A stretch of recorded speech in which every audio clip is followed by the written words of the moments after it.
Revathi exam വരാറായി.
Good afternoon.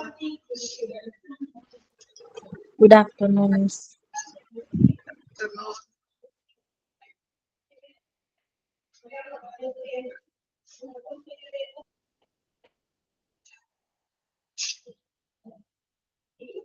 Okay.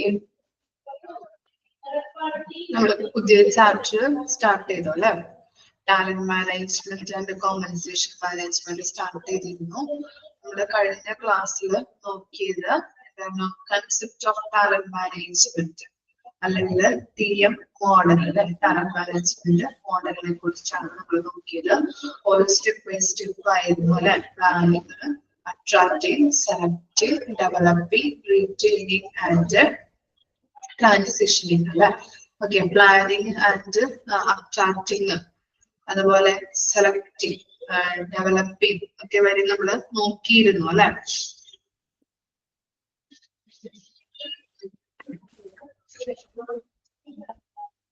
Okay, അപ്പൊ 4 step വരെയാണ് നമ്മൾ എടുത്ത് നിർത്തിയത്. ഇനി 5th വൺ നമുക്ക് സ്റ്റാർട്ട് ചെയ്യാം കേട്ടോ. എക്സാം ആയിട്ടുണ്ടല്ലേ. ഓക്കെ, നിങ്ങളെ ഓഫീസിൽ നിന്ന് അറിയിച്ചോ എക്സാം ആയതിന്റെ കാര്യം?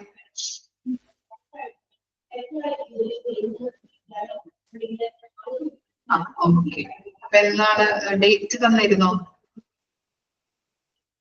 മെസ്സേജ് വന്നിട്ടില്ല.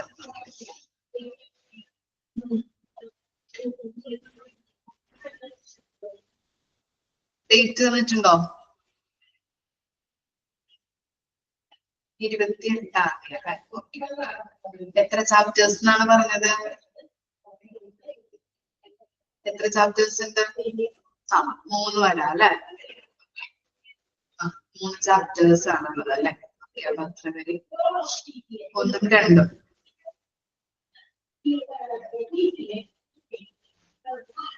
ഓക്കെ, ചിലവര് 3 പറഞ്ഞല്ലോ, അതാണ് മിസ് ചോദിച്ചത്. 1ഉം 2ഉം ആണോ?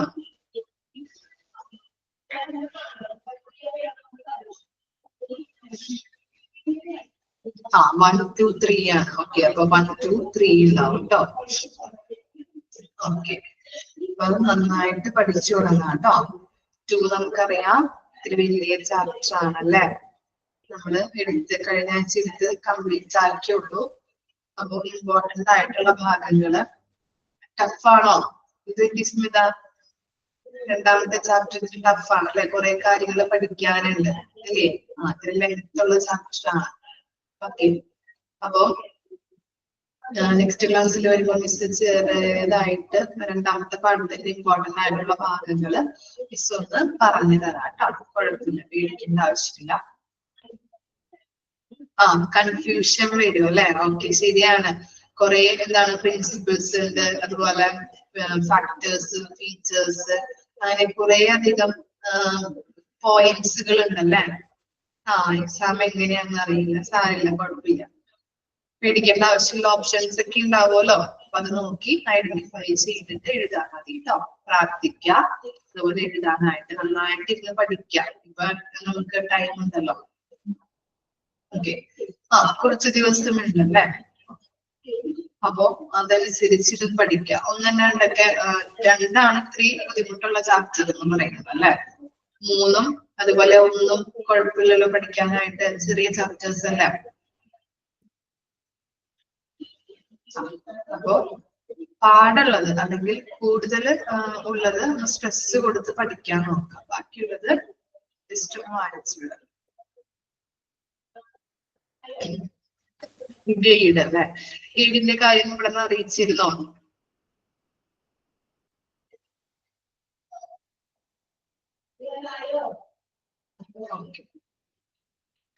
ജസ്റ്റ് ഒന്ന് ഓഫീസിൽ വിളിച്ച് ചോദിച്ചോളൂ കേട്ടോ ഗൈഡിന്റെ കാര്യങ്ങൾ. ഗൈഡ് ഉണ്ടെങ്കിൽ അപ്പൊ അവിടെ നിന്ന് പറയുമല്ലോ.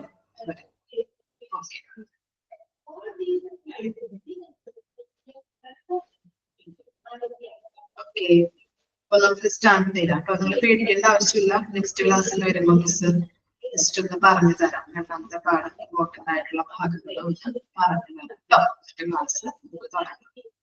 ഓക്കെ, പഠിക്കാതിരിക്കരുത്. മിസ് പറയും ഇമ്പോർട്ടന്റ് ആയിട്ടുള്ള കാര്യങ്ങൾ പറയാന്ന് പറഞ്ഞിട്ടുണ്ട് എന്ന് പറഞ്ഞിരിക്കരുത്. ഓരോ സമയം കിട്ടുമ്പോഴും ഓരോന്ന് നിങ്ങൾ വായിച്ചു നോക്കാം കേട്ടോ. തുടങ്ങി 3 വരെയുള്ള ചാപ്റ്റേഴ്സ്.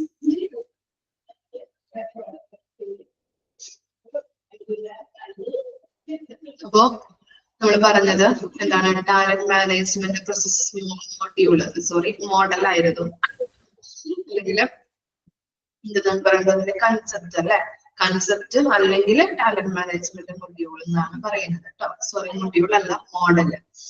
ഓക്കെ, അപ്പോ മോഡൽസിൽ നമ്മൾ പറഞ്ഞത് പ്ലാനിങ് പറഞ്ഞു, അട്രാക്റ്റീവ് പറഞ്ഞു, സെലക്റ്റീവ് പറഞ്ഞു, ഡെവലപ്പിംഗ് പറഞ്ഞു അല്ലെ. ഓക്കെ, വായിച്ചായിരുന്നോ നിങ്ങള്?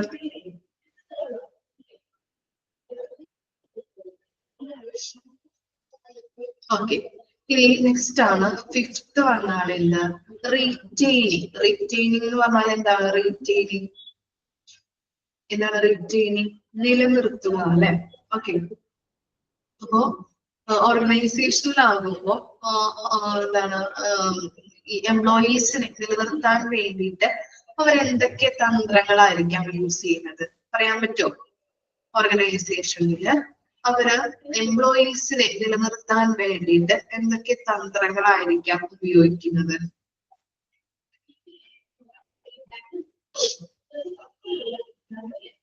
ഇതൊക്കെ ആയിരിക്കാം. ഗസ് ചെയ്ത് നോക്കിയാൽ ഗസ് ചെയ്യാൻ പറ്റുമോ? സാലറി കൂട്ടി അല്ലെ. Very good. സാലറി കൂട്ടി കൊടുത്തുകൊണ്ട്. പിന്നെ പ്രമോഷൻ ഇല്ലേ? പറയാൻ പറ്റും. പ്രമോഷൻ നൽകിക്കൊണ്ട് അല്ലെ. പിന്നെ വർക്കിംഗ് ടൈം കുറയ്ക്കാൻ പറ്റും. ചിലപ്പോ ചില ആൾക്കാർക്കൊക്കെ എന്താണ് കുറെ നേരം പണിയെടുക്കുമ്പോ അതിനുള്ള സാലറി കിട്ടുന്നില്ല എങ്കിൽ എന്താണ് അവർക്കൊരു ഡിസാറ്റിസ്ഫാക്ഷൻ വരും അല്ലെ. അതുകൊണ്ട് തന്നെ വർക്കിംഗ് ടൈം കുറയ്ക്കുക അല്ലെ. ഓക്കെ, കുറച്ചുകൊണ്ട് സാലറി കൂട്ടണം എന്നാണ് നമ്മുടെ ആഗ്രഹങ്ങൾ അല്ലെ. പക്ഷെ നടക്കുന്നുണ്ടോ? ഇല്ല. വർക്കിംഗ് ടൈം ഉണ്ട്, അതുപോലെ തന്നെ സാലറി കുറവുമാണ് എല്ലാ ഓർഗനൈസേഷനിലും കൊടുക്കുന്നത് അല്ലെ.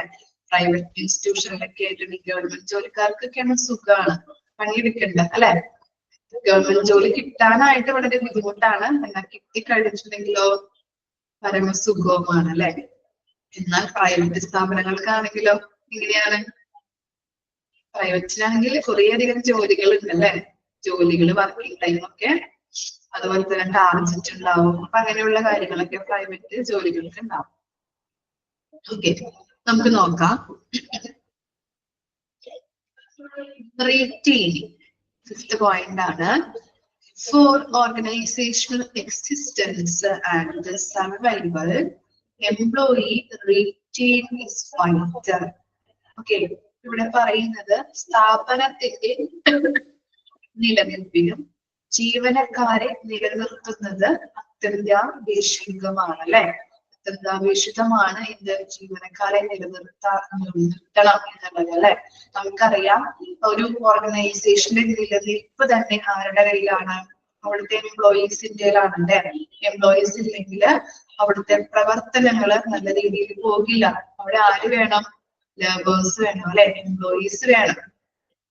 അപ്പോ ഒരു ഓർഗനൈസേഷന്റെ നിലനിൽപ്പിന് തന്നെ ആര് അത്യാവശ്യമാണെന്നാണ് പറയുന്നത്? എംപ്ലോയീസ് അത്യാവശ്യമാണ്. അണ്ടർലൈൻ ചെയ്തേ, organisation existence and survival employee retention is vital. Okay, ഇനി എന്താണ്?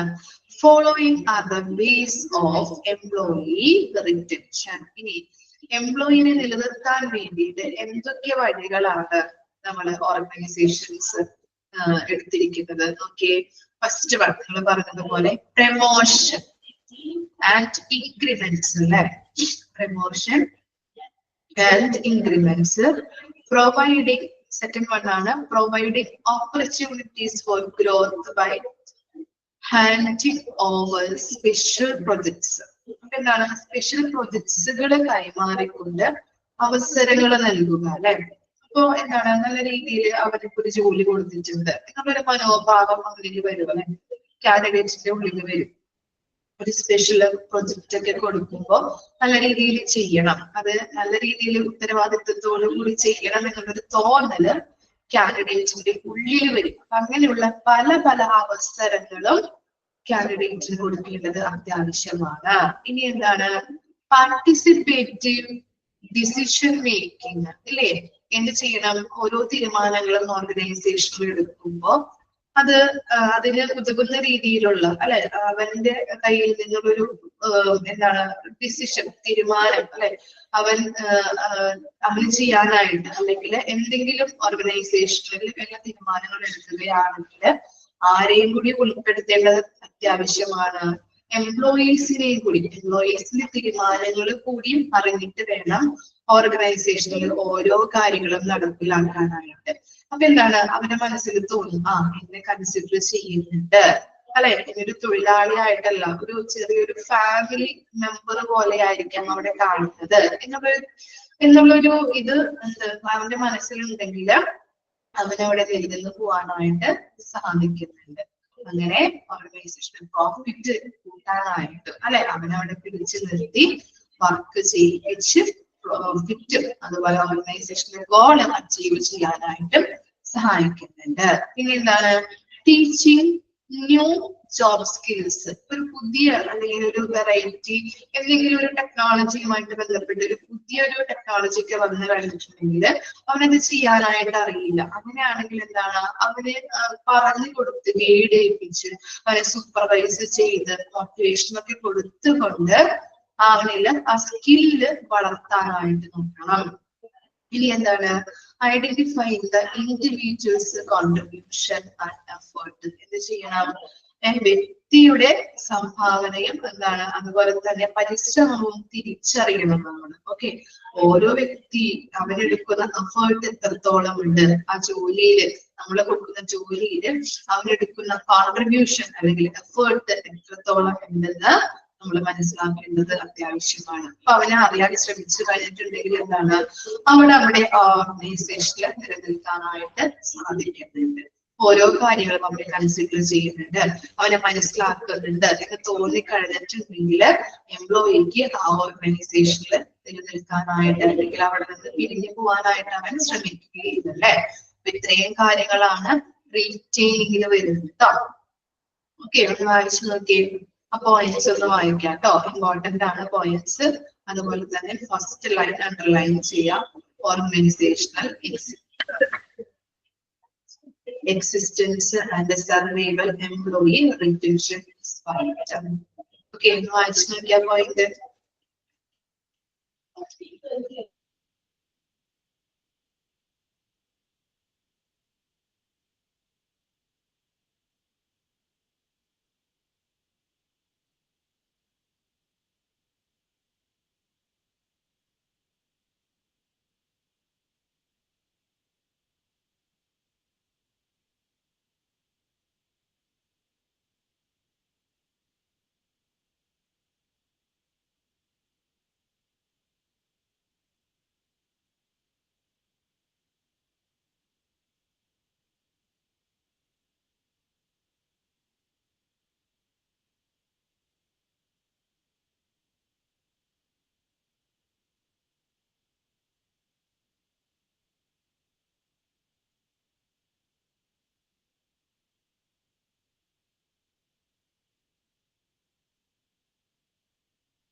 Clear ആണോ?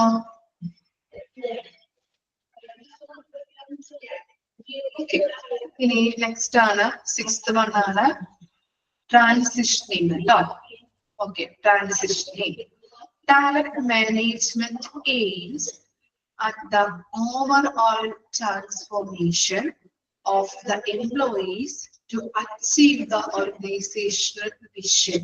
അപ്പൊ എന്താണ് ടാലന്റ് മാനേജ്മെന്റിന്റെ എയിം ആയിട്ട് ട്രാൻസിഷനിൽ പറയുന്നത്? ട്രാൻസിഷനിൽ എന്താ പറയുന്നത്? Talent management aims at the overall transformation of the employees to achieve the organizational vision.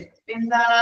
ഒരു സ്ഥാപനത്തിന്റെ വിഷൻ കൈവരിക്കാൻ സഹായിക്കുന്നതിന് ജീവനക്കാരെ രൂപാന്തരപ്പെടുത്തുകയും വികസിപ്പിക്കുകയും ചെയ്യുക എന്നതാണ് ടാലന്റ് മാനേജ്മെന്റിന്റെ എയിം എന്ന് പറയുന്നത്. മനസ്സിലായോ? ഒരു ഓർഗനൈസേഷന്റെ വിഷൻ അല്ലെ, വിഷൻ ഗോളൊക്കെ ഉണ്ടാവും അല്ലെ ഏതൊരു ഓർഗനൈസേഷനും. അപ്പൊ ഏതൊരു ഓർഗനൈസേഷനും എന്തുണ്ടാവും? വിഷൻ ഉണ്ടാവും, ഗോളൊക്കെ ഉണ്ടാവും. അപ്പൊ അങ്ങനെയുള്ളൊരു വിഷൻ നമ്മുടെ ഓർഗനൈസേഷനെ കൈവരിക്കുന്നതിന് വേണ്ടിയിട്ട് സഹായിക്കുന്നതിനുള്ള ആ ജീവനക്കാരെ രൂപാന്തരപ്പെടുത്തുകയും അതുപോലെ തന്നെ അവരുടെ കഴിവുകൾ അല്ലെ, പല കഴിവുകൾ നോളജുകളൊക്കെ എന്ത് ചെയ്യണം? വികസിപ്പിച്ചെടുക്കുകയും ചെയ്യുക എന്നതാണ് ടാലന്റ് മാനേജ്മെന്റിന്റെ എയിം എന്ന് പറയുന്നത്. ക്ലിയർ ആണോ? അണ്ടർലൈൻ ചെയ്ത് വെക്കാം കേട്ടോ. ടാലന്റ് മാനേജ്മെന്റിന്റെ എയിം എന്ന് പറഞ്ഞു കഴിഞ്ഞാല് സ്ഥാപനത്തിന്റെ വിഷൻ കൈവരിക്കാൻ സഹായിക്കുന്നതിന് ജീവനക്കാരെ രൂപാന്തരപ്പെടുത്തുകയും വികസിപ്പിച്ചെടുക്കുകയും ചെയ്യുക എന്നതാണ് ടാലന്റ് മാനേജ്മെന്റിന്റെ പ്രധാനപ്പെട്ട എയിം എന്ന് പറയുന്നത്. ഓക്കെ, ഇനി നോക്കിയേ. It can be achieved through. എങ്ങനെയൊക്കെ നമുക്ക് അത് അച്ചീവ് ചെയ്യാനായിട്ട് പറ്റും? റിട്ടയർമെന്റ് ബെനഫിറ്റ് ടു എംപ്ലോയീസ് അല്ലെ, റിട്ടയർമെന്റ് ബെനഫിറ്റുകൾ കൊടുക്കണം. ഏതൊക്കെയായിട്ടാണ് റിട്ടയർമെന്റ് ബെനഫിറ്റ് എന്ന് പറയുന്നത്? പറഞ്ഞു നോക്കിയേ. Retirement benefit ഏതൊക്കെയാവാം?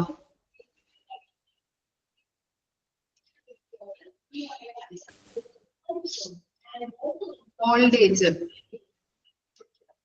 എന്തൊക്കെയാണ് ബെനിഫിറ്റുകളായിട്ട് വരുന്നത്? Very good. PF അല്ലേ? ഓക്കെ, PF കൊടുക്കാറുണ്ട്. ഓക്കെ, ESI അല്ലെ? Okay, very good. അപ്പൊ അങ്ങനെയുള്ള റിട്ടയർമെന്റ് ബെനിഫിറ്റുകൾ പ്രൊവൈഡ് ചെയ്യാം. പിന്നെ എന്താണ്? Conducting exit interview. പെൻഷനുകൾ കൊടുക്കാം. ഇനി എക്സിറ്റ് ഇന്റർവ്യൂ എന്ന് പറഞ്ഞാൽ എന്തായിരിക്കാം? എക്സിറ്റ് ഇന്റർവ്യൂ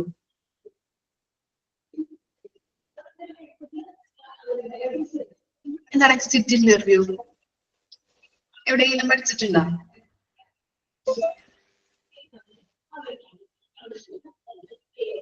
എന്താണെന്ന്? എക്സിറ്റ് ഇന്റർവ്യൂ എന്താ മീനിങ്? എക്സിറ്റ്. ഓക്കെ, ഇവിടെ ഉദ്ദേശിക്കുന്നത് എക്സിറ്റ് ഇന്റർവ്യൂ എന്ന് പറഞ്ഞാല് റിസൈൻ ചെയ്യാനായിട്ട് ചിലപ്പോ ചില ആളുകൾ നിൽക്കും അല്ലെ? റിസൈൻ ചെയ്യാനായിട്ട് ഓർഗനൈസേഷനിൽ നിന്ന് റിസൈൻ ചെയ്യാനായിട്ട് പോകും അല്ലെ? ഓക്കെ, അപ്പോ റിസൈൻ ചെയ്യാനായിട്ട് പോകുമ്പോ അവര് റിസൈൻ ചെയ്യാതെ എന്ത് ചെയ്യും? അവരുമായിട്ടൊരു മീറ്റിംഗ് കണ്ടക്ട് ചെയ്യും. മനസ്സിലായോ? മീറ്റിംഗ് നടത്തി അവർക്ക് എന്താണ് റിസൈൻ ചെയ്യാനായിട്ടുള്ള റീസൺസ് എന്ന് മനസ്സിലാക്കും. ചിലപ്പോ എന്തൊക്കെയാവാം? സാലറി കുറഞ്ഞിട്ടാവാം, ചിലപ്പോ എന്താണ് പ്രമോഷൻ കിട്ടാത്തത് കൊണ്ടാവാം, അല്ലെങ്കിൽ നല്ലൊരു വർക്കിംഗ് എൻവയോൺമെന്റ് കിട്ടാത്തത് കൊണ്ടാവാം അല്ലെ? അപ്പൊ അങ്ങനെയുള്ള റീസൺസ് ഐഡന്റിഫൈ ചെയ്തിട്ട് അവർ എന്ത് ചെയ്യും? അത് നല്ല രീതിയിൽ ഇപ്പൊ സാലറിയുടെ പ്രശ്നമാണെങ്കിൽ സാലറി കൂട്ടിത്തരാന്ന് പറയും, പ്രമോഷന്റെ പ്രശ്നമാണെങ്കിൽ പ്രമോഷൻ തരാന്ന് പറയും. അപ്പൊ അങ്ങനെയുള്ള കാര്യങ്ങൾ അവർക്ക് ഓഫർ ചെയ്യും. മനസ്സിലായോ? എന്നിട്ട് അവരെ എന്ത് ചെയ്യും? ഇവിടെ തന്നെ പിടിച്ചു നിർത്താനായിട്ട് നോക്കും. ഓക്കെ, മനസ്സിലായോ? ഈ ഓർഗനൈസേഷനിൽ തന്നെ നിലനിർത്താനായിട്ട് അല്ലെങ്കിൽ പിടിച്ചു നിർത്താനായിട്ട് ശ്രമിക്കുന്നതാണ് എക്സിറ്റ് ഇന്റർവ്യൂ എന്ന് പറയുന്നത്. ഓക്കെ, അപ്പൊ അങ്ങനെയുള്ള കാര്യങ്ങൾ കണ്ടക്ട് ചെയ്യുന്നു. ഇനി എന്താണ്?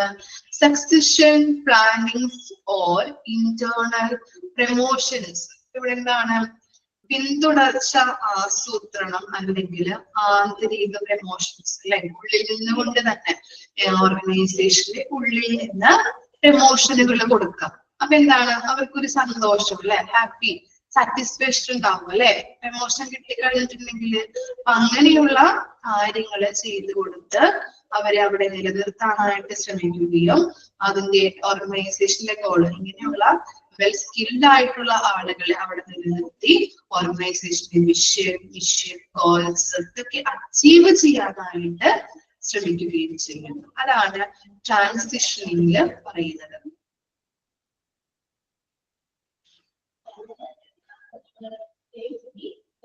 ക്ലിയർ ആയോ?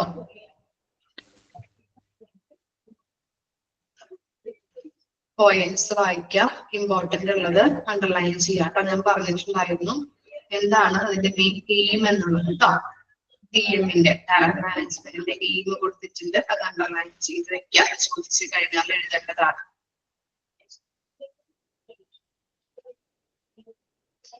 ഈ ടെക്സ്റ്റ് ആണ്. ടെക്സ്റ്റ് നോക്കാം. Significance of talent management. Okay, significance എന്ന് പറഞ്ഞാൽ എന്താണ്? സിഗ്നിഫിക്കൻസ് എന്ന് പറഞ്ഞാൽ എന്താണ് മീനിങ്? സിഗ്നിഫിക്കൻസ് എന്താ? പ്രാധാന്യം അല്ലെ? പ്രാധാന്യം, ഇമ്പോർട്ടൻസ്. അപ്പോൾ ടാലന്റ് മാനേജ്മെന്റിന്റെ ഇമ്പോർട്ടൻസ് ആണ് നമ്മൾ ഇനി പഠിക്കാൻ പോകുന്നത്. ഓക്കെ, ചെറിയൊരു പിക്ചർ കണ്ടില്ലേ നിങ്ങള്? ഓക്കെ, അത് ജസ്റ്റ് ഒരു പ്രോസസ്സ് പോലെയാണ് കൊടുത്തിരിക്കുന്നത്. ടാലന്റ് മാനേജ്മെന്റിന്റെ പ്രോസസ്സ് പോലെയാണ് കൊടുത്തിരിക്കുന്നത്. ഓക്കെ, ഓരോ പോയിന്റ് ജസ്റ്റ് ഒന്ന് നമുക്ക് നോക്കാം. ഫസ്റ്റ് ആണ് പറയുന്നത് identify required talent. Identify required talent എന്താണ് അതിനകത്ത് പറയുന്നത്? അവിടെ എക്സ്പ്ലനേഷൻ ഒന്നും കൊടുത്തിട്ടില്ല, മിസ് പറഞ്ഞു തരാം. വേണമെങ്കിൽ ജസ്റ്റ് ഒന്ന് നിങ്ങൾക്ക് എഴുതിയെടുക്കാം. ഓക്കെ, മലയാളത്തിൽ പറയുമ്പോൾ നിങ്ങൾ ജസ്റ്റ് ഒന്ന് എഴുതിയെടുത്താൽ മതി. വേണമെങ്കിൽ ഐഡന്റിഫൈ റിക്വയർഡ് ടാലന്റ് അവിടെ ഉദ്ദേശിക്കുന്നത് ഓർഗനൈസേഷന്റെ ഗോൾസ് നേടിയെടുക്കുന്നതിന് വേണ്ടിയിട്ട് എന്ത് സ്കിൽസ് ആണോ വേണ്ടത്.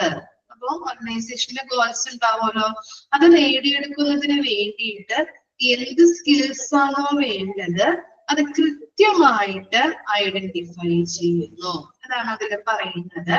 ഓർഗനൈസേഷന്റെ ഗോള് നേടിയെടുക്കുന്നതിന് വേണ്ടിയിട്ട് എന്ത് സ്കിൽസ് ആണോ വേണ്ടത് അത് കൃത്യമായിട്ട് ഐഡന്റിഫൈ ചെയ്യുക. ഇപ്പൊ എന്താണ്, ടീച്ചിങ്ങിന് എന്ത് സ്കിൽ വേണം? ടീച്ചിങ് അല്ലെ, കുട്ടികളെ പഠിപ്പിക്കാനുള്ള കഴിവ് വേണം. അതുപോലെ തന്നെ അക്കൗണ്ടന്റിന് ആണെങ്കിൽ കണക്കുകള്, വരവ് ചിലവ് കണക്കുകള് കൃത്യമായിട്ട് ടാലിയാക്കാനും അത് കൃത്യമായിട്ട് നോക്കാനായിട്ടുള്ള കഴിവ് വേണം അല്ലെ. ഓക്കെ, അതുപോലെ തന്നെ വേറെ എന്താ, ഡ്രൈവർക്കാണെങ്കിലോ കൃത്യമായിട്ട് വാഹനം ഓടിക്കാനായിട്ട് എപ്പോ ഗിയറിടണം, എപ്പോ ബ്രേക്ക് ചവിട്ടണം, അങ്ങനെയുള്ള കാര്യങ്ങൾ അറിയണം അല്ലെ. അപ്പൊ കൃത്യമായിട്ട് ആ സ്കില്ല് വേണം ഇല്ലേ. എന്ത് കാര്യം നമ്മൾ ചെയ്യുമ്പോഴും കൃത്യമായിട്ടുള്ള സ്കില്ല് വേണം അല്ലെ. അതാണ് ഇവിടെ പറയുന്നത്. ഓർഗനൈസേഷന് ഗോള് നേടിയെടുക്കുന്നതിന് വേണ്ടിയിട്ട് എന്ത് ആവശ്യമാണോ ആ ഗോള് അച്ചീവ് ചെയ്യുന്നതിന് വേണ്ടിയിട്ട് എന്ത് സ്കിൽസ് ആണോ വേണ്ടത് അത് കൃത്യമായിട്ട് ഐഡന്റിഫൈ ചെയ്യണം. അതാണ് ഫസ്റ്റ് ആ പോയിന്റിൽ പറയുന്നത്, ഐഡന്റിഫൈ റിക്വയർഡ് ടാലന്റ്. ഓക്കെ, ഇനി എന്താണ് പറയുന്നത് next? Implementing compensation plans. Okay, implementing compensation plans. എന്തായിരിക്കാം ഇവിടെ കോമ്പൻസേഷൻ എന്നതുകൊണ്ട് ഉദ്ദേശിക്കുന്നത്? ആർക്കെങ്കിലും പറയാൻ പറ്റുമോ? എന്താണ് ഇവിടെ കോമ്പൻസേഷൻ എന്നതുകൊണ്ട് ഉദ്ദേശിക്കുന്നത്?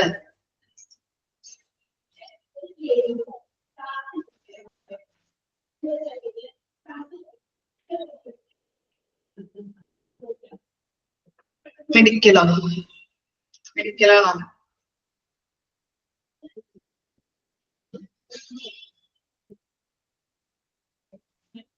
എന്തായിരിക്കാം?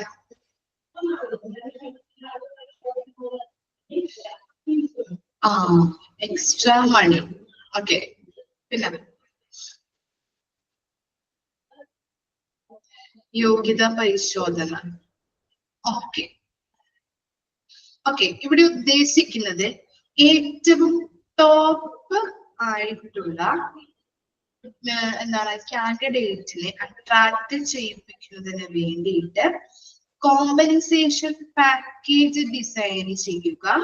അതുപോലെ പ്ലാൻ, അതിന് വേണ്ടിയിട്ടുള്ള പ്ലാൻ തയ്യാറാക്കണം. ഇവിടെ കോമ്പൻസേഷൻ എന്നതുകൊണ്ട് ഉദ്ദേശിക്കുന്നത് സാലറി, മനസ്സിലായോ? സാലറിനെയാണ് കേട്ടോ ഉദ്ദേശിക്കുന്നത്. ഓക്കെ, സാലറിയാണ് കോമ്പൻസേഷൻ കൊണ്ട് ഉദ്ദേശിക്കുന്നത്, മനസ്സിലായോ? ഏറ്റവും ടോപ്പ് ആയിട്ടുള്ള കാൻഡിഡേറ്റിനെ അട്രാക്ട് ചെയ്യിപ്പിക്കാൻ വേണ്ടിയിട്ട് കോമ്പൻസേഷൻ പാക്കേജുകൾ ഡിസൈൻ ചെയ്യുക, അതിനു വേണ്ടിയിട്ടുള്ള പ്ലാൻ തയ്യാറാക്കുക. ഉദ്ദേശിക്കുന്നത് സാലറിയുമായിട്ട് ബന്ധപ്പെട്ട കോമ്പൻസേഷൻ ഉദ്ദേശിക്കുന്നത് സാലറിയാണ്. ഓക്കെ, അപ്പൊ എന്താണ്, സാലറി കൂടുതലുണ്ടെങ്കിൽ എന്താണ്, ടോപ്പ് ടാലന്റ് ആയിട്ടുള്ള കാൻഡിഡേറ്റ്സിനെ നമ്മുടെ ഓർഗനൈസേഷനിലേക്ക് വരാനായിട്ട് അല്ലെ, ജോയിൻ ചെയ്യാനായിട്ട് ഇടവരുന്നുണ്ട് അല്ലെ. ഇവിടെ നിന്നായാലും ഒഴിഞ്ഞു പോവാനായിട്ട് അല്ലെങ്കിൽ എന്താണ് ജോലി വേണ്ട എന്ന് വെച്ച് പോവാനായിട്ട് അവൻ തയ്യാറാവില്ല. കാരണം എന്താണ്, നല്ല സാലറി ഉള്ളത് കൊണ്ട് തന്നെ അല്ലെ. ഇനി നെക്സ്റ്റ് ആണ് പെർഫോമൻസ് അപ്രൈസൽ സിസ്റ്റം. നെക്സ്റ്റ് വരുന്നതാണ് പെർഫോമൻസ് അപ്രൈസൽ സിസ്റ്റം. ഇവിടെ എന്താ പറയുന്നത്, കാൻഡിഡേറ്റിന്റെ പെർഫോമൻസ് വിലയിരുത്തുന്നതിന് വേണ്ടിയിട്ടും മെച്ചപ്പെടുത്തുന്നതിന് വേണ്ട മേഖലകൾ തിരിച്ചറിയുന്നതിനുമുള്ള ഒരു സംവിധാനമാണ് എന്ത്, പെർഫോമൻസ് അപ്രൈസൽ സിസ്റ്റം എന്ന് പറയുന്നത്. എന്താണ് പറഞ്ഞത്, കാൻഡിഡേറ്റിന്റെ പെർഫോമൻസ് വിലയിരുത്തുന്നതിന് വേണ്ടിയിട്ടും അതിനെ ഇപ്പോ എന്തെങ്കിലും നമ്മൾ ഇവാലുവേറ്റ് ചെയ്യുമ്പോൾ അവന്റെ ചിലപ്പോ എന്തെങ്കിലും തിരുത്തേണ്ടതോ അല്ലെങ്കിൽ ഇംപ്രൂവ് ആക്കേണ്ട ഏരിയാസ് ഒക്കെ ഉണ്ടെങ്കിൽ അത് മെച്ചപ്പെടുത്താനായിട്ടും അങ്ങനെയുള്ളൊരു സംവിധാനത്തിനെയാണ് നമ്മൾ പെർഫോമൻസ് അപ്രൈസൽ എന്ന് പറയുന്നത്. കാൻഡിഡേറ്റിന്റെ പെർഫോമൻസ് വിലയിരുത്തി അതിൽ മെച്ചപ്പെടുത്തേണ്ടത് എന്തെങ്കിലും ഉണ്ടോ എന്ന് ഐഡന്റിഫൈ ചെയ്ത് മെച്ചപ്പെടുത്താനായിട്ട് സഹായിക്കുന്ന ഒരു സംവിധാനമാണ് പെർഫോമൻസ് അപ്രൈസൽ. ക്ലിയർ ആയോ? ഇനി നെക്സ്റ്റ് ആണ് nurturing the talent. Nurturing the talent എന്ന് പറഞ്ഞാല് ഓപ്പർച്യൂണിറ്റീസ്, നല്ല രീതിയിൽ അവന് അതിന്റെ വർക്ക് ചെയ്യാൻ വേണ്ടിയിട്ടുള്ള അവസരങ്ങൾ കൊടുക്കുക അല്ലെ. അതുപോലെ തന്നെ അവർക്ക് അവന് വേണ്ടതായിട്ടുള്ള ഗൈഡൻസ് പ്രൊവൈഡ് ചെയ്യുക, അതുപോലെ മോട്ടിവേഷൻ കൊടുക്കുക. അപ്പൊ എന്താണ്, നല്ല രീതിയിൽ അവന്റെ ടാലന്റ് വളരാനായിട്ട് സഹായിക്കും അല്ലെ. അവന് നല്ല രീതിയിലുള്ള സ്കില്ലുകൾ ഇമ്പ്രൂവ് ആകും, നോളജ് ഇമ്പ്രൂവ് ആകും അല്ലെ, കോൺഫിഡൻസ് ഇൻക്രീസ് ചെയ്യും. അപ്പൊ അങ്ങനെയുള്ള കാര്യങ്ങള് ഇമ്പ്രൂവ് ആക്കുന്നതിന് സഹായിക്കുന്നുണ്ട്. അതാണ് നർച്ചറിംഗ് ദ ടാലന്റിൽ വരുന്നത്. ഓപ്പർച്യൂണിറ്റീസ് പ്രൊവൈഡ് ചെയ്യുക, മോട്ടിവേഷൻ കൊടുക്കുക, അവന് വേണ്ട ഗൈഡൻസ് പ്രൊവൈഡ് ചെയ്യുക, അങ്ങനെയുള്ള കാര്യങ്ങളാണ് അതിൽ വരുന്നത്. ഇനി എന്താണ് retaining the talent. Retaining the ടാലന്റില് മികച്ച പ്രകടനം കാഴ്ചവെക്കുന്നവരെ ഇടപഴകാനും പ്രചോദിപ്പിക്കാനും തന്ത്രങ്ങൾ നടപ്പിലാക്കുക. അതുവഴി കൊഴിഞ്ഞ പോക്ക് കുറയ്ക്കാനായിട്ട് പറ്റും. ഇവിടെ പറയുന്നത് ഏറ്റവും ടോപ്പ് ലെവൽ ആയിട്ടുള്ള നല്ല രീതിയിലുള്ള വർക്ക് കാഴ്ചവെക്കുന്നവരെ, ഏറ്റവും ടോപ്പ് ടാലന്റഡ് കാൻഡിഡേറ്റിനെ ഇടപെടകാനും അതുപോലെ മോട്ടിവേഷൻ കൊടുക്കാനായിട്ടുള്ള തന്ത്രങ്ങള് എന്ത് ചെയ്യണം? ഡെഫിനിഷനോ എന്തുദ്ദേശിക്കുന്നത്? ഈ ചാപ്റ്റർ ആണോ? ഈ ചാപ്റ്റർ 4th അല്ലേ? 4th ചാപ്റ്റർ ആയതുകൊണ്ട് എക്സാമിന് ഉണ്ടാവില്ല കേട്ടോ. എക്സാമിന് ഉണ്ടാവില്ല. ഓക്കെ, അപ്പോ റീറ്റെയിനിങ് ദ ടാലന്റിൽ പറഞ്ഞത് എന്താണ്? മികച്ച പ്രകടനം കാഴ്ചവെക്ക. ഇതുണ്ടാവുമോ? ഇതുണ്ടാവില്ല നിങ്ങൾക്ക് കേട്ടോ, ഉണ്ടാവില്ല. ഓക്കെ, മികച്ച പ്രകടനം കാഴ്ചവെക്കുന്നവരെ ഇടപഴകാനും അതുപോലെ തന്നെ പ്രചോദിപ്പിക്കാനും തന്ത്രങ്ങൾ നടപ്പിലാക്കുകയും അതുവഴി കൊഴിഞ്ഞുപോക്ക് കുറയ്ക്കാനായിട്ട് സഹായിക്കുന്നുണ്ട്. മനസ്സിലായോ? ഇനി എന്താണ് അലൈനിങ് അക്യൂട്ട് ടാലന്റ്? അക്യൂട്ട് ടാലന്റിൽ വരുന്നത്, അലൈനിങ് അക്യൂട്ട് ടാലന്റിൽ വരുന്നത് പുതിയ നിയമങ്ങൾ, കമ്പനി കൊണ്ടുവന്നിരിക്കുന്ന ന്യൂ റൂൾസുകൾ ഉണ്ടാവും, അതുപോലെ സ്ഥാപനത്തിന്റെ ഓർഗനൈസേഷന്റെ ലക്ഷ്യങ്ങൾ ഉണ്ടാവും, എയിംസ് അല്ലെ, വാല്യൂസ് മൂല്യങ്ങൾ ഉണ്ടാവും, അതുപോലെ കൾച്ചർ അല്ലെ, സംസ്കാരം എന്നിവയുമായിട്ട് പൊരുത്തപ്പെടുന്നുണ്ടോ എന്നുള്ളത് ഉറപ്പുവരുത്തണം. മനസ്സിലായോ? പുതിയ എംപ്ലോയീസ് വരുമ്പോ അവർക്ക് വേണ്ടതായിട്ടുള്ള പുതിയ നിയമങ്ങൾ ഉണ്ടാവും, അതുപോലെ തന്നെ കമ്പനീസിന്റെ ലക്ഷ്യങ്ങള്, വാല്യൂസ്, അതുപോലെ സംസ്കാരങ്ങൾ, ഇതുമായിട്ട് അവര് എന്താണ് പൊരുത്തപ്പെട്ടു പോകുന്നുണ്ടോ എന്നുള്ളത് ഉറപ്പുവരുത്താം. ഈ training and development of competencies എന്താണ് പറയുന്നത്? സ്കില്ലുകൾ ഉയർത്തുന്നതിന് വേണ്ടിയിട്ട് ട്രെയിനിങ് പ്രൊവൈഡ് ചെയ്യാം, സ്കില്ലുകൾ ഡെവലപ്പ് ചെയ്യുന്നതിന് വേണ്ടിയിട്ടുള്ള ട്രെയിനിങ്ങുകൾ, പ്രാക്ടീസുകൾ കൊടുക്കാം. ഇനി റൈറ്റ് സെലക്ഷൻ ഓഫ് ടാലന്റ് എന്താണ് ഉദ്ദേശിക്കുന്നത്? ഏറ്റവും മികച്ച കാൻഡിഡേറ്റിനെ തിരിച്ചറിഞ്ഞ് തെരഞ്ഞെടുക്കുക. മനസ്സിലായോ? അതാണ് ലാസ്റ്റില് വരുന്നത്. റൈറ്റ് സെലക്ഷൻ ഓഫ് ടാലന്റ്, ഏറ്റവും മികച്ചതായിട്ടുള്ള കാൻഡിഡേറ്റിനെ സെലക്ട് ചെയ്യാനായിട്ട് നോക്കണം. ഓക്കെ, അത്രയും കാര്യങ്ങളാണ് വരുന്നത്. ഒന്ന് വായിച്ചു നോക്കിയേ, എന്തെങ്കിലും ഡൗട്ട് ഉണ്ടെങ്കിൽ ചോദിക്കാം കേട്ടോ.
ഓക്കെ, ആ ചിത്രം നോക്കിക്കഴിഞ്ഞോ? ഓക്കെ. ഇനി നെക്സ്റ്റ് ആണ് the basic purpose of talent management is to recruit, develop, and retain the best talent in the organization. ഇവിടെ പറയുന്നത് എന്താണ്? The basic purpose of talent management is to recruit, develop, and retain the best talent in the organization. അല്ലെ? എന്താണ്? മികച്ച പ്രതിഭകളെ recruit ചെയ്യുക, അതുപോലെ develop ചെയ്യുക, റിറ്റെയിൻ ചെയ്യുക, നിലനിർത്തുക എന്നതാണ് ഈ ടാലന്റ് മാനേജ്മെന്റിന്റെ ബേസിക് ആയിട്ടുള്ള പർപ്പസ് എന്ന് പറയുന്നത്. ഓക്കെ, ഒന്ന് അണ്ടർലൈൻ ചെയ്ത് വെച്ച ഇമ്പോർട്ടന്റ് ആണ്. എന്താണ് ടാലന്റ് മാനേജ്മെന്റിന്റെ എയിം ചോദിക്കാം, ബേസിക് പർപ്പസ് ചോദിക്കാം. അപ്പൊ അങ്ങനെയുള്ള കാര്യങ്ങൾ ഇമ്പോർട്ടന്റ് ആയിട്ടുള്ളത് ഞാൻ പറയുമ്പോൾ ഒന്ന് അണ്ടർലൈൻ ചെയ്ത് വെക്കണം കേട്ടോ. ഓക്കെ, ഇവിടെ പറയുന്ന ബേസിക് പർപ്പസ് എന്ന് പറഞ്ഞാൽ എന്താണ്? ടാലന്റ് മാനേജ്മെന്റിന്റെ ബേസിക് പർപ്പസ് എന്ന് പറഞ്ഞാല് മികച്ച പ്രതിഭകളെ റിക്രൂട്ട് ചെയ്യുക, ഡെവലപ്പ് ചെയ്യുക, റീറ്റെയിൻ ചെയ്യുക എന്നതാണ് ടാലന്റ് മാനേജ്മെന്റിന്റെ പ്രധാന എന്തെന്ന് പറയുന്നത് പർപ്പസ്, ബേസിക് ആയിട്ടുള്ള പർപ്പസ് എന്ന് പറയുന്നത്. ഓക്കെ, അണ്ടർലൈൻ ചെയ്യാം. The HR department always minute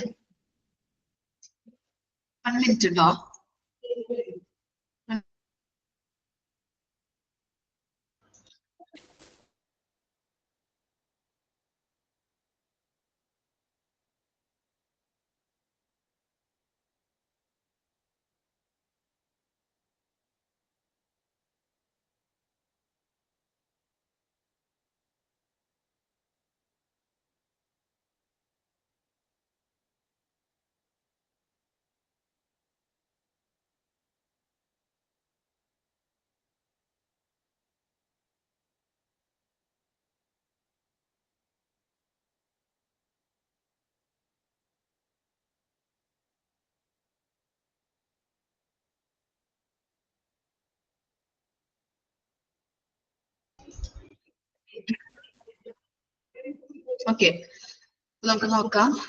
The HR department always endeavors to make sure that the employees with the right skills and qualities stay with the organization for a long time. എന്താ പറയുന്നത് ഇവിടെ? ശരിയായ കഴിവുകളും ഗുണങ്ങളുമുള്ള ജീവനക്കാർ സ്ഥാപനത്തിൽ ദീർഘകാലം തുടരുന്നു എന്ന് ഉറപ്പാക്കാനായിട്ട് HR വകുപ്പ് HR ഡിപ്പാർട്ട്മെന്റ് എപ്പോഴും ശ്രമിക്കുന്നുണ്ട്. എന്താണ്? ശരിയായ കഴിവുകളും ഗുണനിലവാരവുമുള്ള ജീവനക്കാർ സ്ഥാപനത്തിൽ ദീർഘകാലം തുടരുന്നുവെന്ന് ഉറപ്പാക്കാനായിട്ട് HR വകുപ്പ് എപ്പോഴും ശ്രമിക്കുന്നുണ്ട്. ഇനി എന്താ പറയുന്നത്? The most important functions of talent management are as follows. ഇനി ടാലന്റ് മാനേജ്മെന്റിന്റെ ഇമ്പോർട്ടന്റ് ഫങ്ഷൻസ് ആണ് കൊടുത്തിരിക്കുന്നത്. ഒന്ന് വായിച്ചു നോക്കിയേ, നിങ്ങൾക്ക് തന്നെ പറയാൻ പറ്റും. ജസ്റ്റ് ഒന്ന് വായിച്ചു നോക്കിയേ, ഒന്ന് വായിച്ചു നോക്കാം കേട്ടോ. ഓരോരുത്തരെ കൊണ്ട് പറയിപ്പിക്കാം എന്നിട്ട്.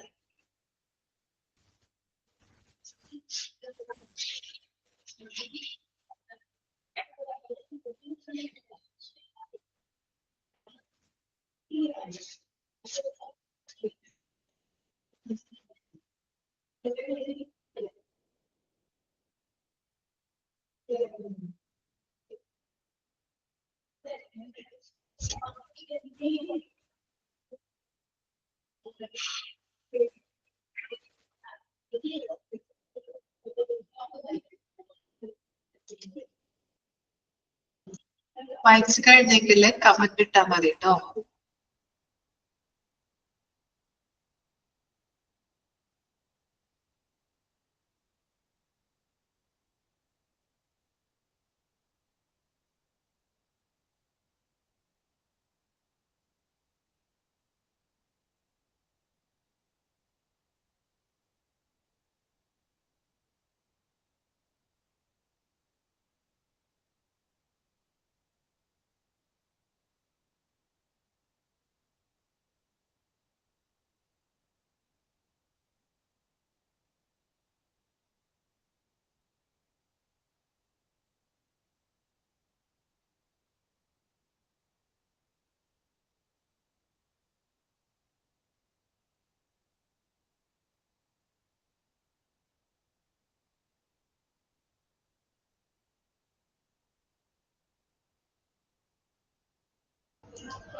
വായിച്ചു കഴിഞ്ഞോ? ഓക്കെ, പറയാൻ പറ്റോ പോയൻസ്? ആർക്ക് പറയാൻ പറ്റും? അഡ്മിറ്റ് ആക്കട്ടെ കേട്ടോ.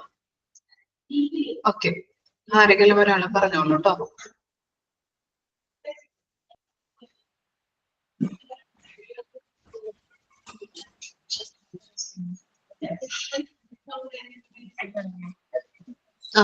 സ്റ്റാർട്ട്.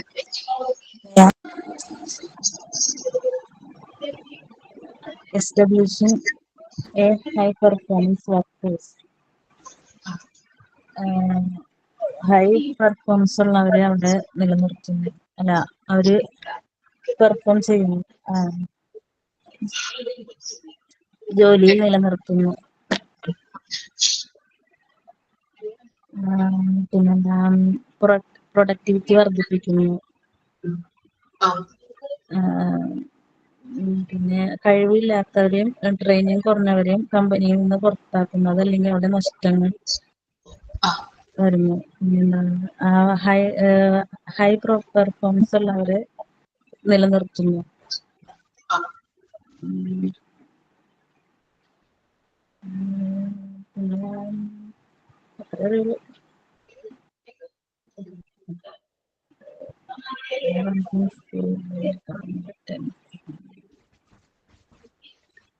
കഴിവുകൾ വർദ്ധിപ്പിക്കാൻ എംപ്ലോയികൾ അവിടെ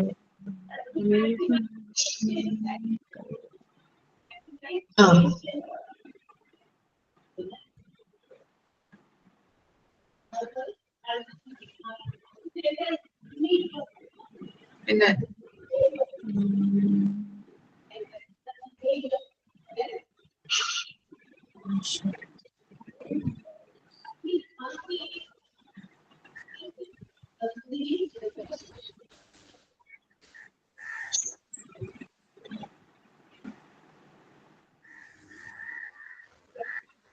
വേറെ ആരെങ്കിലും? ഞാൻ പറയാം മിസ്.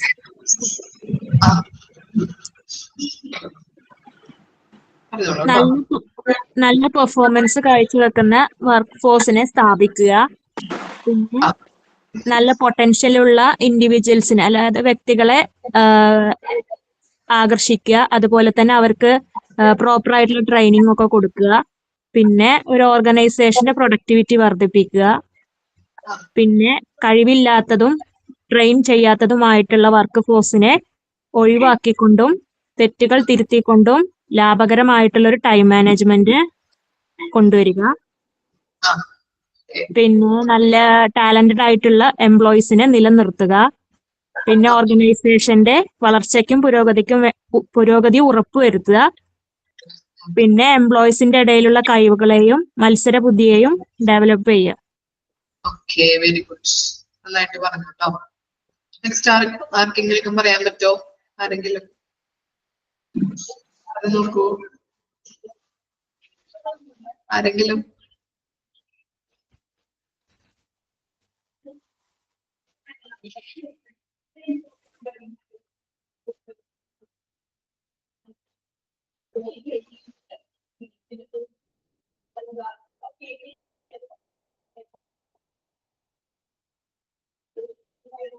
ആരുമില്ലേ പറയാൻ? വിഷ്ണു ഉണ്ടോ?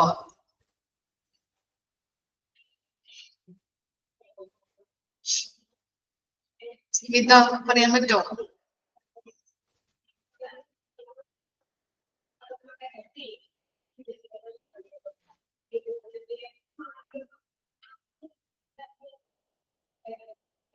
ഇല്ല.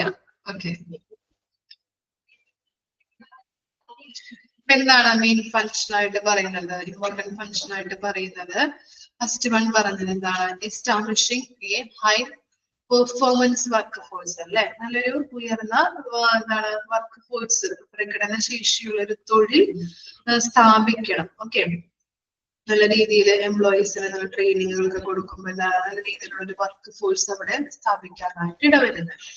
ഇനി എന്താണ് attracting individuals with a high potential and retaining them through proper training and refreshment. അവരെ ചെയ്യിപ്പിക്കണം ഹൈ പൊട്ടൻഷ്യൽ ആയിട്ടുള്ള എംപ്ലോയീസിനെ അട്രാക്ട് ചെയ്യിപ്പിക്കുന്ന രീതിയിലുള്ളതും അതുപോലെ തന്നെ അവർക്ക് എന്ത് കൊടുക്കണം നല്ല പ്രോപ്പർ ആയിട്ടുള്ള ട്രെയിനിങ് കൊടുക്കാം റിഫ്രഷ്മെന്റുകൾ അങ്ങനത്തെ ഉള്ള കാര്യങ്ങളൊക്കെ അവർക്ക് ചെയ്ത് കൊടുക്കണം അവരെ അട്രാക്ട് ചെയ്യിപ്പിക്കാനായിട്ട് നല്ല രീതിയിലുള്ളൊരു ട്രെയിനിങ് നല്ല ജോലിയിൽ ഡെവലപ്പ് ചെയ്യുന്ന രീതിയിലുള്ള ട്രെയിനിങ്ങുകൾ പ്രോപ്പർ ആയിട്ട് കൊടുക്കാം ഇനി എന്താണ് ഇൻക്രീസിങ് ദ പ്രൊഡക്ടിവിറ്റി അല്ലെ ഓർഗനൈസേഷന്റെ പ്രൊഡക്ടിവിറ്റി നമുക്ക് ഇൻക്രീസ് ചെയ്യാനായിട്ട് പറ്റും നല്ലൊരു ടാലന്റ് മാനേജ്മെന്റ് ഉണ്ടെങ്കിൽ ഇനി എന്താണ് പ്രോപ്പർ ടൈം മാനേജ്മെന്റ് ടൈം ഒക്കെ പ്രോപ്പർ ആയിട്ട് മാനേജ് ചെയ്യാൻ പറ്റും അതുപോലെ തന്നെ trained and unskilled workforce lead to wastage of time, commitment of errors, which is not cost effective. എന്നാണ് ട്രെയിൻഡ് ആയിട്ടുള്ളത് അൺസ്കിൽഡ് ആയിട്ടുള്ള വർക്ക് ഫോഴ്സിനെ മെമ്പേഴ്സിനെയൊക്കെ എന്ത് ചെയ്യാം വിസിറ്റ് ചെയ്യാം അതുപോലെ തന്നെ എറേഴ്സ് ഒക്കെ കുറച്ചുകൊണ്ട് നല്ലൊരു കോസ്റ്റ് ഇഫക്റ്റീവ് ആയിട്ടുള്ള ഒരു പ്രവർത്തനം നമുക്ക് അവിടെ കാഴ്ചവെക്കാനായിട്ട് പറ്റും ഇങ്ങനെ ടാലന്റ് മാനേജ്മെന്റ് നല്ല രീതിയിൽ ഉണ്ടെങ്കിൽ അതുപോലെ തന്നെ എന്താണ് retain talent and high performance എംപ്ലോയീസിന്റെ പെർഫോമൻസ് നമുക്ക് ഇംപ്രൂവ് ചെയ്യാനായിട്ടും അവരുടെ ടാലന്റ് ഇംപ്രൂവ് ചെയ്യാനായിട്ടും ഹെൽപ്പ് ചെയ്യുന്നുണ്ട് ensuring growth and innovations in the organization. അതുപോലെ തന്നെ ഓർഗനൈസേഷന്റെ ഗ്രോത്ത് അല്ലെ ഡെവലപ്മെന്റ് വികസനവുമായിട്ടും അതിന്റെ ഇന്നോവേഷൻസ് ഒക്കെ ഉറപ്പുവരുത്താനായിട്ട് സഹായിക്കുന്നുണ്ട് അതുപോലെ എന്താണ് development skills and competence in the employees അവരുടെ സ്കിൽസ് അതുപോലെ തന്നെ നല്ല രീതിയിലുള്ള ഒരു പ്രകടനം കാഴ്ചവെക്കാൻ ഒതുക്കുന്ന രീതിയിലുള്ള എംപ്ലോയീസ് നമുക്ക് ഡെവലപ്പ് ചെയ്യാനായിട്ട് സഹായിക്കുന്നുണ്ട് രീതിയിലുള്ള ടാലന്റ് മാനേജ്മെന്റ് ഓക്കെ ഇത്തരം കാര്യങ്ങളാണ് ഫങ്ഷൻസ് ആയിട്ട് പറയുന്നത് ഇനി നെക്സ്റ്റ് നമ്മൾ പഠിക്കാൻ പോകുന്നത് ടാലന്റ് മാനേജ്മെന്റ് സൈക്കിൾ എന്താണ് ലൈഫ് സൈക്കിൾ എന്താണെന്നാണ് കേട്ടോ ഓക്കെ വായിക്കാം talent management life cycle is A continuous process that deals with the human capital in comprehensive holistic way ensuring that both the employee and the employer gain the maximum benefit from their mutual associations. അപ്പൊ എന്താണ് talent management life cycle എന്ന് ചോദിച്ചു കഴിഞ്ഞാൽ എഴുതേണ്ടതാണ് കേട്ടോ important ആണ് എന്താണ് talent management life cycle is A continuous process that deals with the human capital in a comprehensive holistic way ensuring that both the employee and the employer gain the maximum benefit from their mutual association അല്ലെ ഇവിടെ എന്താണ് ഉദ്ദേശിക്കുന്നത് ഈ talent management life cycle എന്ന് പറഞ്ഞു കഴിഞ്ഞാല് employee അല്ലെ work ചെയ്യുന്ന വർക്കേഴ്സ് അല്ലെ എംപ്ലോയിയും അതുപോലെ തൊഴിൽ കൊടുക്കുന്ന അല്ലെ തൊഴിലുടമയും പരസ്പര സഹകരണത്തിൽ നിന്ന് പരമാവധി പ്രചോദനം നേടുന്നുവെന്ന് ഉറപ്പാക്കിക്കൊണ്ട് സമഗ്രവുമായ രീതിയിൽ മനുഷ്യ മൂലധനത്തെ കൈകാര്യം ചെയ്യുന്ന ഒരു തുടർച്ചയായ പ്രക്രിയ അതിനെയാണ് ടാലന്റ് മാനേജ്മെന്റ് ലൈഫ് സൈക്കിൾ എന്ന് പറയുന്നത് ഒന്നുകൂടി പറയാം എംപ്ലോയിയും തൊഴിലുടമയും പരസ്പരം സഹകരണത്തിൽ നിന്ന് രണ്ടുപേരും സഹകരിച്ച് പെരുമാറി അതാണ് അവിടെ ഉദ്ദേശിക്കുന്നത് സഹകരിച്ച് പെരുമാറിക്കൊണ്ട് പരമാവധി പ്രചോദനം അല്ലെ തൊഴിലുടമയും കാൻഡിഡേറ്റും അതുപോലെ തന്നെ എംപ്ലോയറും തമ്മിൽ നല്ല സഹകരിച്ച് പ്രവർത്തിക്കുകയാണെങ്കിൽ ആ ഓർഗനൈസേഷൻ എന്താ ലോസ് ഉണ്ടാവോ പ്രോഫിറ്റ് ഉണ്ടാവോ എന്താ സംഭവിക്കാം എന്തുണ്ടാവും ലോസ് ആയിരിക്കും അല്ലെ അല്ല പ്രോഫിറ്റ് ആണ് ഓക്കെ പ്രോഫിറ്റ് ഉണ്ടാവാനായിട്ട് സാധ്യതയുണ്ട് അല്ലെ കാരണം എന്താ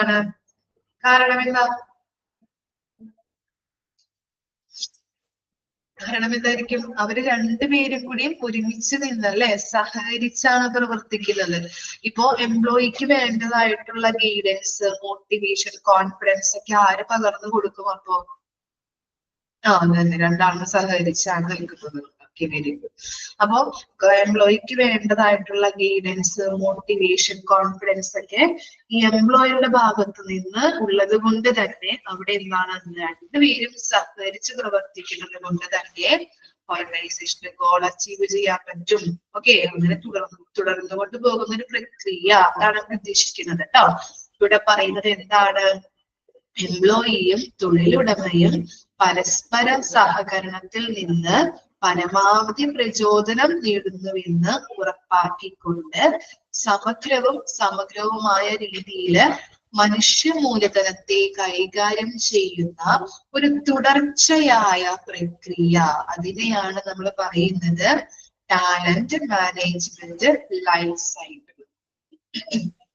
ഓക്കെ, അണ്ടർലൈൻ ചെയ്ത് വെക്കാം. Talent management life cycle is A continuous process that deals with the human capital in a comprehensive, holistic way, ensuring that both the employee and employer gain the maximum benefit from their mutual association.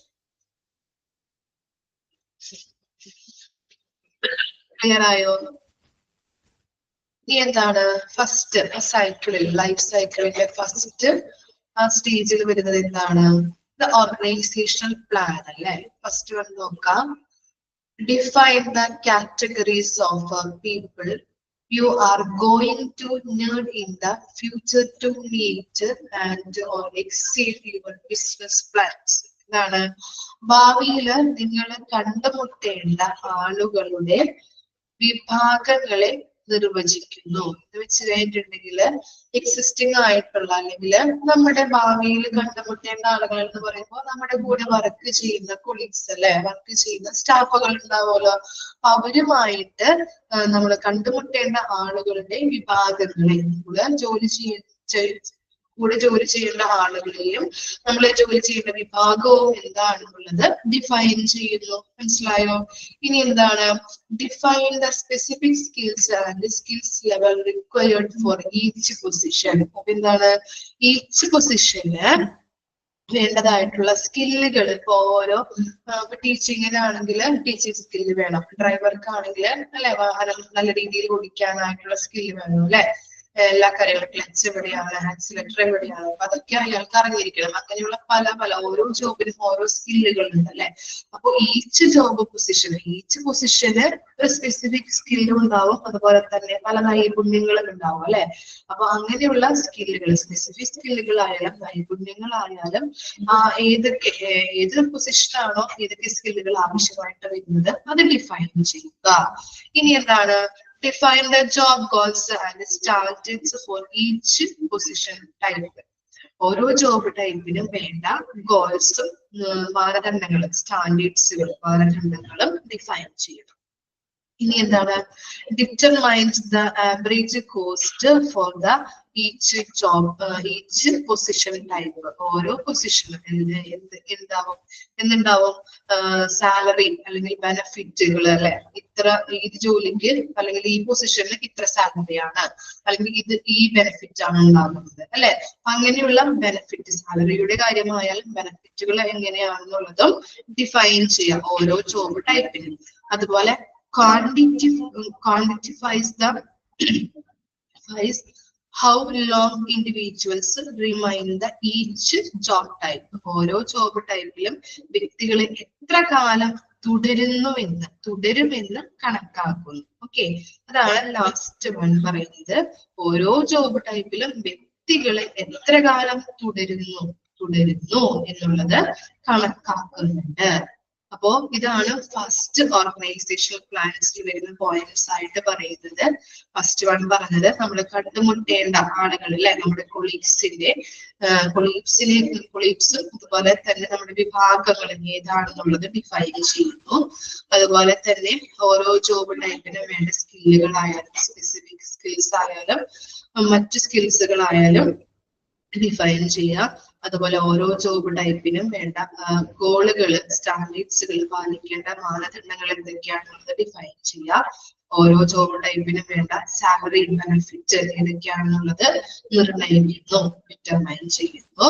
അതുപോലെ ഓരോ ജോബിലും വ്യക്തികൾ എത്ര കാലം തുടരുന്നു എന്നുള്ളതും കണക്കാക്കുന്നുണ്ട്. ഇത്രയും കാര്യങ്ങളാണ് organisation പ്ലാൻസിൽ വരുന്നത്. ക്ലിയർ ആണോ?